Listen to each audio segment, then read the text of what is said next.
السلام علیکم.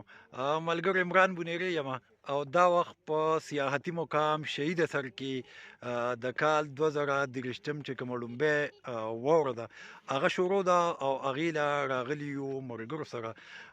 واوره تقریبا د 2 غنټو نه په شهید سر کې سټارټ ده او دا وخت په روډ باندې تاسو لیدی شئ چې 4 سه 5 انچ واوره چې کوم ده نو هغه شوې ده. د واورې دا لړۍ که هم دغسې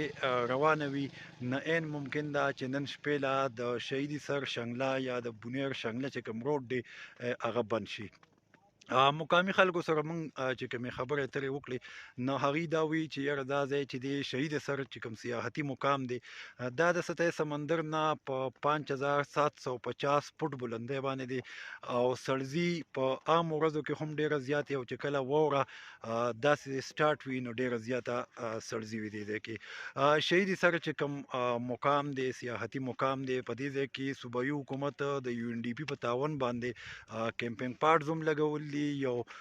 ښکلی پارک ټایپ دغې جوړ کړی دی چې هغې نه خلک لطف اندوز کیږي او هغې له راځي. لا سټارټ اگر چې نه دی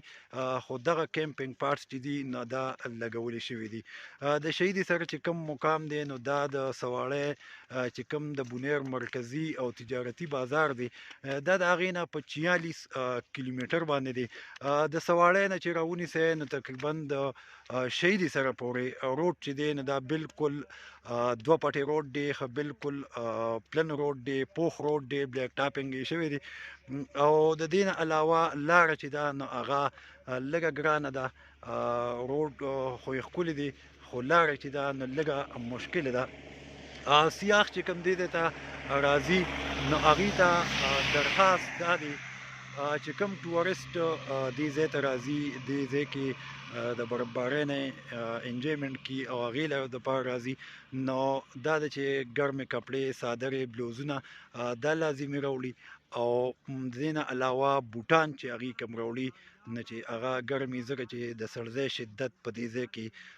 ډېر زیات سیوا دی. باقي د خوراک څښاک دپاره هوټلې موجودې دي اگر چې د شپې دپاره به نه وي خو ورځې دپاره چې دي نو هغه د کانې پینې اشیا چې کوم دي نو هغه په دې ځای کې په وافر مقدار باندې میلاویږي. نو چې څوک هم راځي نو د شهید سر په دې مقام باندې